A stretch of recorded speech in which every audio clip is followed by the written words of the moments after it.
টিনের ঘর যাদের থাকে, মনে আছে কিনা জানি না আপনাদের, ওই টিনের চালে যদি ছিদ্র থাকে, শীতের দিন টিনের চালে যদি ছিদ্র থাকে, তাহলে মাঝে মাঝে দেখবেন ওই চিকন ছিদ্রটা দিয়ে সূর্যের একটা আলো ঘরের ভিতরে ঢুকে। মনে পড়ে?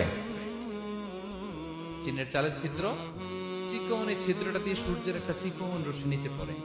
তো ওইটার কাছে গেলে দেখা যায় ওই আলোটার মধ্যে পাতলা কি কি যেন ধুলাবালি উঠতেছে। এটা আবার অন্য জায়গায় দেখা যায়, এমনি দেখা যায় না, কিন্তু ওইটার কাছে গেলে দেখা যায় এই আলোটা যেই বরাবর আসছে, এইখানে কিছু ক্ষুদ্র ছোট ধূলিকণা, ডাস্ট ঘুরে বেড়ায়। আল্লাহ বলে এইটার নাম হচ্ছে যাররা। ফামান ইয়ামাল মিসকালা যাররাতিন খাইরান ইয়ারা। এই ডাস্ট উড়ে বেড়ানো ছোট্ট ধূলিকণা, যেটা খালি চোখে দেখা যায় না, এতটুকু ভালো যদি করো সেটাও সেই মিজানের পাল্লায় ওজন দেয়া যায়। এতটুকু খারাপও যদি করো সেটাও সেই মিজানের পাল্লায় ওজন দেয়া যায়। আল্লাহু আকবার। তিনি তার বান্দার উপর জুলুম করেন। জুলুম তিনি নিজের উপর হারাম করেছেন, আমাদের জন্য কি করেছেন? হারাম করেছেন।